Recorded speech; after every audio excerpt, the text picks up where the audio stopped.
सून जी,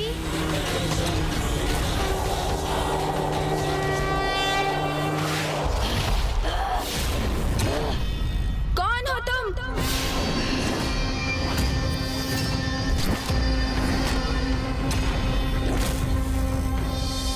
चिटका मेरा नाम है और मैं तुम्हें यहाँ से जाने नहीं दूंगी। इस ज्योति को ले जाऊंगी मैं।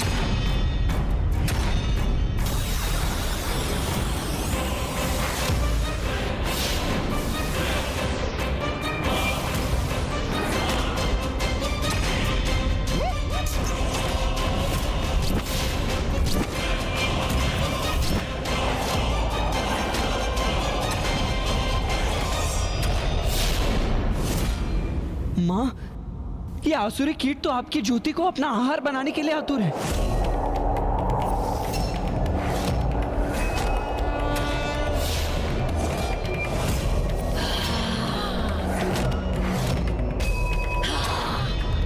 प्रभु, ये तो हमारी ओर ही बढ़ी आ रही है। अब हम क्या करें प्रभु? आप यहीं रुकिए मूषक जी। अब मैं अपनी युक्ति दिखाता हूँ।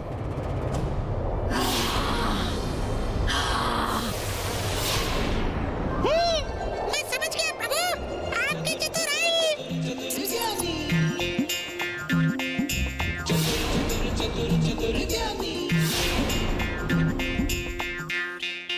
कहाँ गया? कहाँ जाकर छिप गया तू भीरू बालक?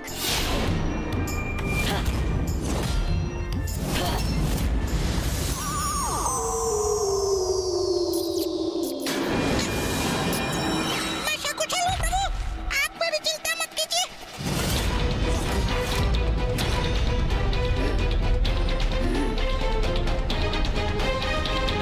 कहाँ छिप गए तुम भीरू बालक? अच्छा, तो वहाँ छिप रहे हो। अब देखती हूँ तुम मुझ किटका से कैसे बचते हो। तुम कितना भी लघु आकार क्यों न धारण कर लो बालक, मैं तुम्हें ढूंढ ही लूंगी, क्योंकि मैं ज्योति को अपना आहार बनाती हूँ और मेरा आहार मुझसे कदापि छिपा नहीं रह सकता।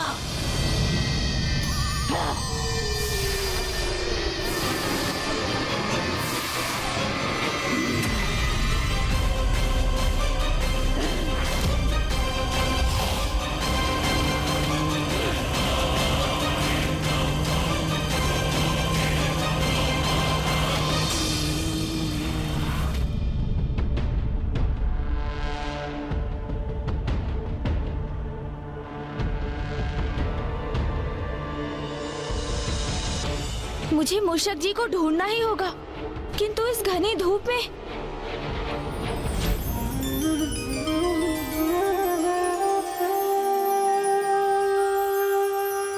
धन्यवाद माता, आपका दीपक दुर्गमासुर के आतंक से त्रस्त और निराश सृष्टि के लिए आशा की एक किरण के समान है। और ये भी स्पष्ट है माता कि दुर्गमासुर इस दीपक को अपने स्थान से दूर ही रखना चाहता है, क्योंकि यदि आप वहां पहुंच गईं, तो कुटिलता का नाश तो स्वतः ही हो जाएगा। इसलिए वो भी मुझे रोकने का प्रयास कर रहा है माता। अपने आसुरी जाल बिछाकर मेरे मार्ग में बाधा उत्पन्न कर रहा है वो। किंतु जब आप मेरे साथ हैं माता, तो मुझे चिंता करने की क्या आवश्यकता है।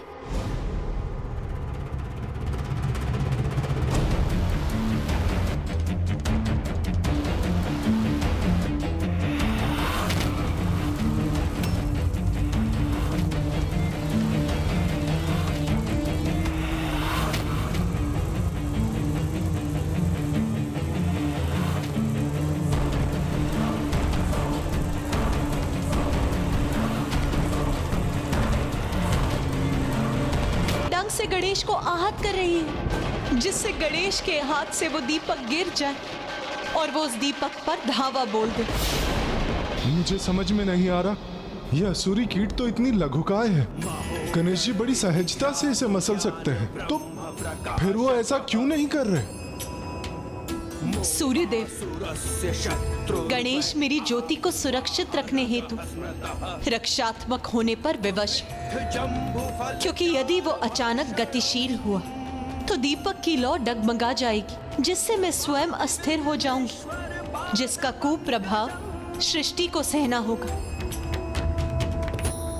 यदि गणेश चाहे तो बल का प्रयोग अवश्य कर सकता है, किंतु इस चुनौती को उसे बल से नहीं अपितु युक्ति से हल करना होगा, जिससे वो मां की दी हुई ज्योत की रक्षा भी कर सके।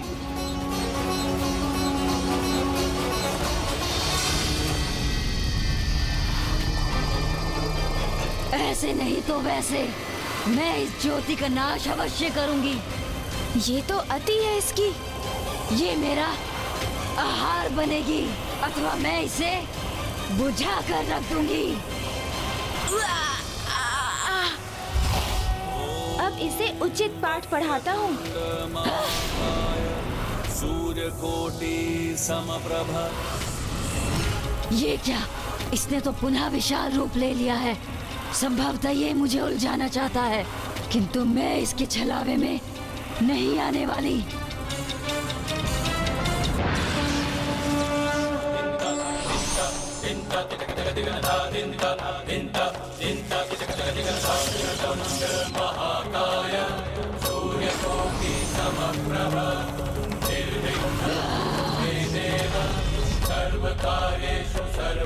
कब तक छिपा के रखोगे बालक तुम इसे? मैं तुम्हारे हाथों को चीर कर इसे प्राप्त कर लूंगी।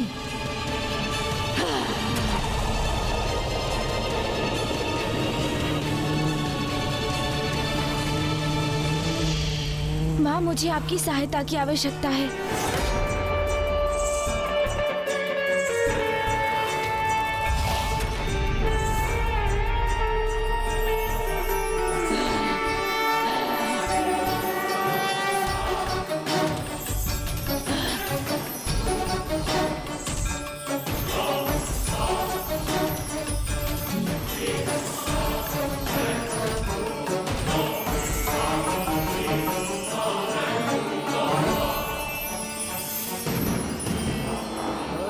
इतनी उष्मता, अति सुंदर, कितनी आनंद देने वाली है ये दीपक की लौ।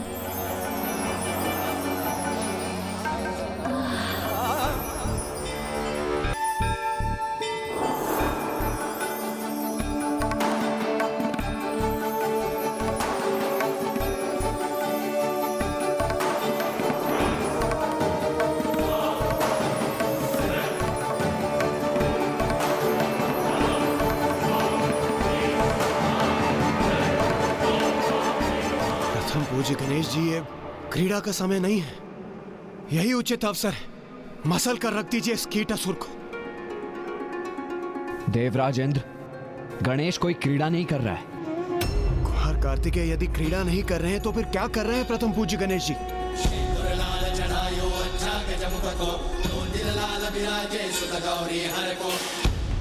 कीटिका एक आसुरी कीट है, और जैसे कीट पतंगे ज्योति की उष्णता और उसके प्रकाश की ओर आकर्षित होते हैं, उसी प्रकार गणेश भी इस कीट को उस ज्योति की ओर खींच रहा है।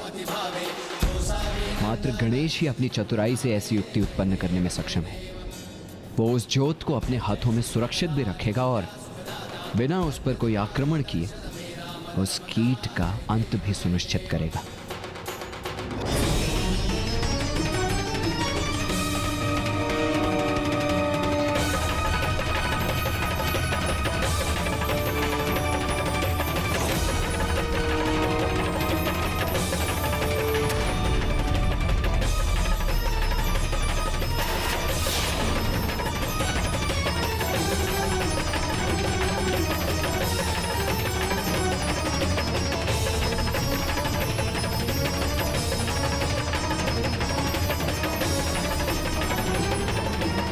लौ की उष्णता सुखदायी है ना?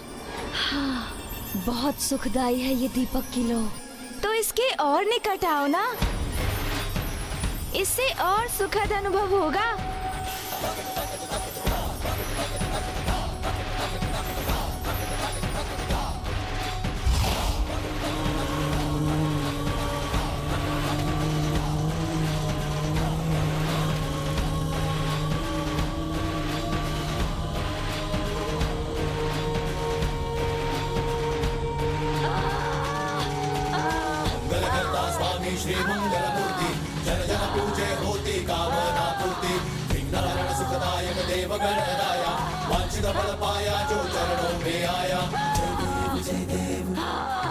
माँ, वो आसुरी तो एक पतंगे की भांति स्वयं इस ज्वाला में प्रवेश कर गई। किंतु मैं किसी भी जीव को इतनी पीड़ा में नहीं देख सकता माँ।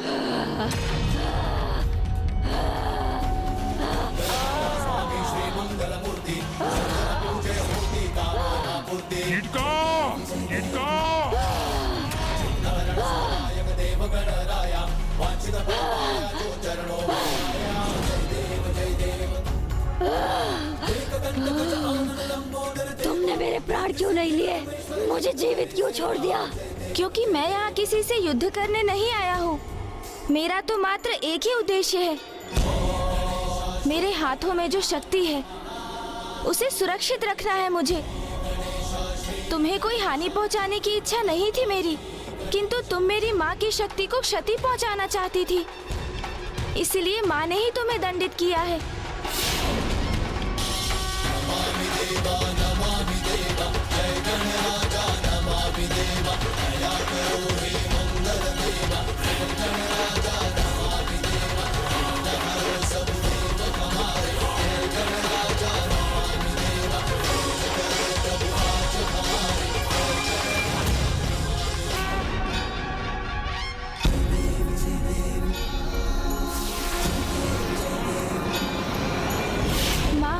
इस दीपक की लौ जहाँ संकेत करेगी मैं उसी दिशा में आगे बढ़ूंगा। किंतु कहीं मुझसे कोई भूल हो गई, मैं संकेत ना समझ सका और भटक गया तो? पुत्र, मेरी ज्योति तो तुम्हें सदा उचित दिशा का निर्देश देगी। इसलिए यदि तुम भटक भी गए तो तुम चिंता मत करो पुत्र। ये ज्योति तुम्हें पुनः उचित दिशा दिखाएगी और पुत्र, तुम्हें वहीं पहुंचकर वेद की देवी को भी ढूंढना होगा। धन्यवाद माँ। मूषक जी, वो देखिए कच्छर नगर। दीपक की लौ हमें उसी दिशा में बढ़ने का संकेत दे रही है। माँ ने भी मुझे इसी नगर के विषय में सजग किया था। इसमें तो अनेकों असुरों का वास है, जो सभी दुर्गमासुर के सेवक असुर हैं। यहाँ अनेक असुर हैं और वो किसी भी बाहरी जीव को इस नगर में प्रवेश करने की अनुमति नहीं देते। तो फिर हम इस नगर के भीतर कैसे जाएंगे प्रभु? वो मुझ पर छोड़ दीजिए। उचित है। महाराज, वो दिखने में एक बालक अवश्य प्रतीत होता है, परंतु वो अत्यंत शक्तिशाली है। उसने मेरी क्या दुर्दशा कर दी, देखिए महाराज।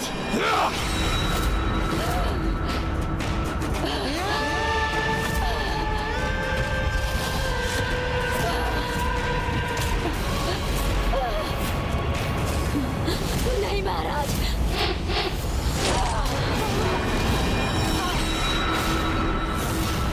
मूर्ख, मैंने तुम्हें पहले ही सावधान किया था कि इस ज्योति के प्रति आकर्षित मत होना, बस उसे बुझा देना।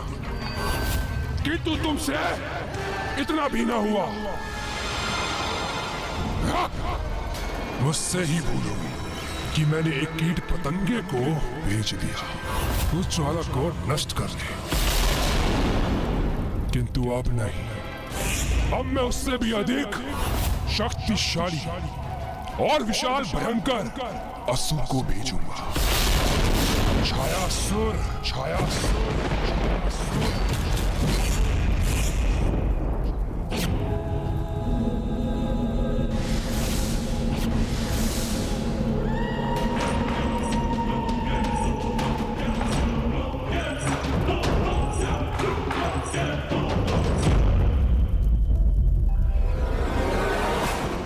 गया ये छायासुर, मुझे स्वयं ही देखना होगा उसे।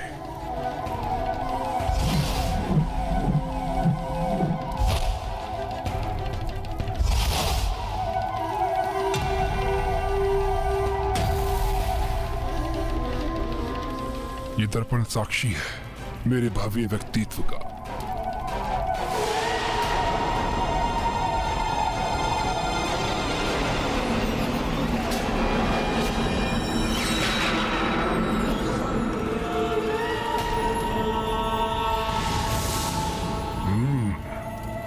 छायासुर की छाया है ये, जो होते हुए भी किसी के अस्तित्व को होते हुए भी लुप्त कर देती है। आपने मुझे बुलाया महाराज? हाँ बुलाया है, अवश्य बुलाया है तुम्हें। आओ छायासुर, आओ।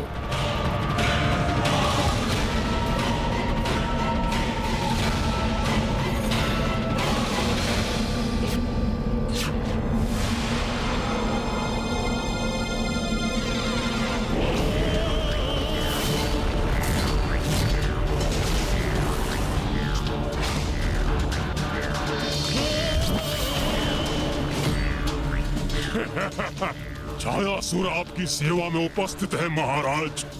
छायासुर मेरा एक महाशत्रु मेरे नगर की ओर एक दीपक के साथ बढ़ रहा है, तो जाओ और उस दीपक की ज्योति पर छा जाओ।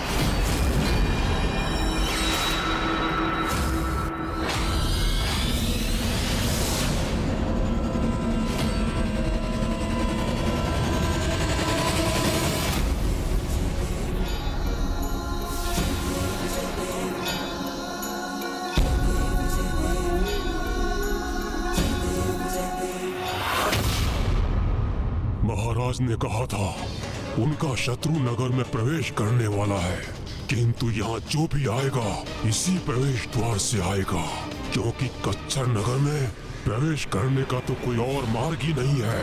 तो मैं यहीं स्थित रहकर निगरानी रखता हूँ।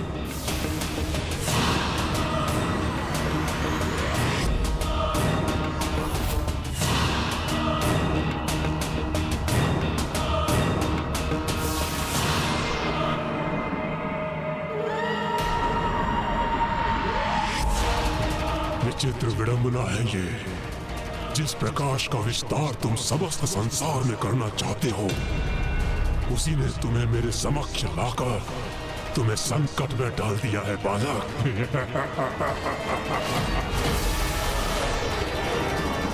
मूषक जी आराम से चलिए, समय लगेगा तो लगने दीजिए, किंतु हमें कोई देख ना सके मूषक जी।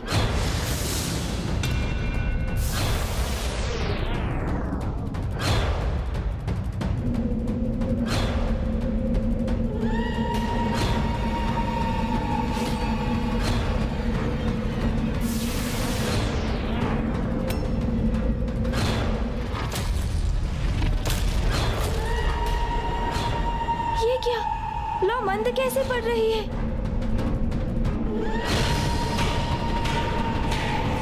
किंतु ये कैसे संभव है?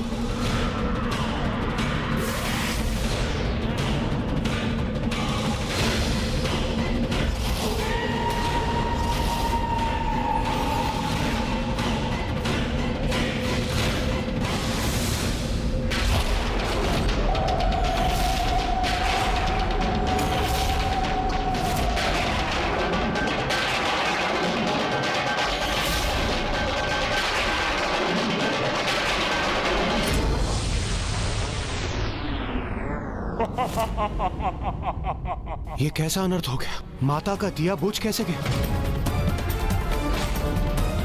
ये अनर्थ कैसे होने दिया मैंने? प्रभु, अब क्या होगा प्रभु? सावधान रहना पुत्र, इस दीपक की लौ को कभी बुझने मत देना, क्योंकि यदि ये लौ बुझी तो सृष्टि मेरी शक्ति से वंचित हो जाएगी। माँ का दीपक बुझ गया मूषक जी। मुझ पर माँ को अटूट विश्वास था और मैं माँ के विश्वास का मान नहीं रख सका। मैं असफल हो गया मूषक जी। प्रभु के स्वर में इतनी निराशा तो प्रथम बार सुनी है मैंने, किंतु मैं उनका ढाढ़स कैसे बनाऊं अब? मेरे सामर्थ्य पर कितना विश्वास था माँ को, मेरी सफलता के प्रति कितनी आश्वस्त थी वो, किंतु मैंने माँ को निराश किया, देवताओं को निराश किया, मैंने वेद माता को निराश किया। माँ के दीपक को सुरक्षित नहीं रख सका मैं। मुझे क्षमा कर दीजिए माँ। बालक छाया स्वरूप में छाया बनकर किसी पर भी छा जाता हूँ और अब इस दीपक की लौ को ढककर मैं तुम्हें इसी भ्रम में रखूंगा कि तुम अपने उद्देश्य में असफल हो गए। अब मैं वेद माता को कैसे सुरक्षित करूंगा? तो क्या अब संसार वेद विहीन हो जाएगा? धर्म का ह्रास निरंतर होता रहेगा, सर्वत्र अराजकता का ही प्रभाव होगा और संसार की इस दुर्दशा का कारण मैं बनूंगा। वेद से रिक्त यहाँ से कैसे लौटूं मैं? कैसे किसी को अपना मुख दिखाऊंगा मैं? प्रभु, नीर, आशा, इसी में ही आशा का बीज छुपा होता है। बस आवश्यकता है स्वयं पर विश्वास की। आप प्रभु प्रथम पूज्य हैं, विघ्न हरता है, तो आप कैसे विघ्न से निराश हो सकते हैं भला? अपने निराश मन में आशा की लौ प्रज्वलित कीजिए प्रभु। तो संभव है आप पाएंगे कि दीपक की लौ अभी तक प्रज्वलित हो, किंतु वो मात्र थोड़ी मंद पड़ गई हो प्रभु। ये कैसे संभव है मूषक जी? मैं स्वयं अपने नेत्रों से इस दीपक को देख रहा हूँ और उसकी तनिक भी लौ मुझे दिखाई नहीं दे रही। कदाचित आपके नेत्रों को ही भुलावा हो रहा हो प्रभु। तो लीजिए मूषक जी, आप भी अपने नेत्रों से देख लीजिए।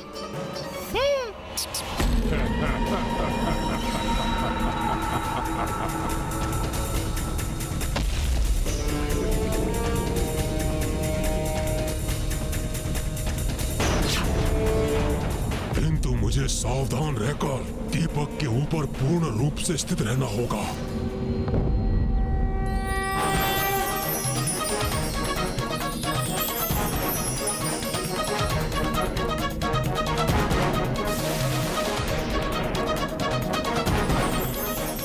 अरे नहीं, इसे ये लौ नहीं दिखाई देनी चाहिए। मैं पुनः पूर्ण रूप से ढक देता हूँ इसे।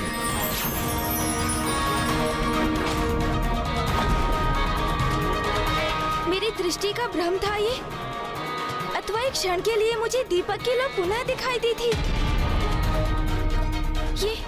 ये क्या हो रहा है मुझे? ये भ्रम एक असुरी माया का प्रभाव है। तो मैं अभी जाकर गणेश को इस माया के प्रति सजग कर देता हूँ माता। रुको पुत्र, मुझे ज्ञात है कि तुम अपने अनुज गणेश की सहायता करने के इच्छुक हो, किंतु गणेश को आभास हो चुका है कि वहां कुछ अनुचित घट रहा है।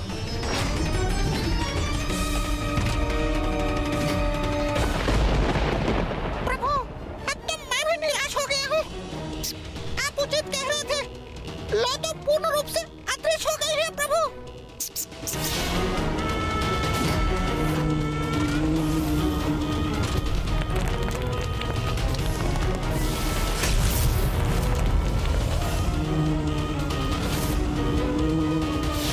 नहीं, अभी माँ के दीपक की लौ मुझे दिखाई देना कोई भुलावा नहीं था।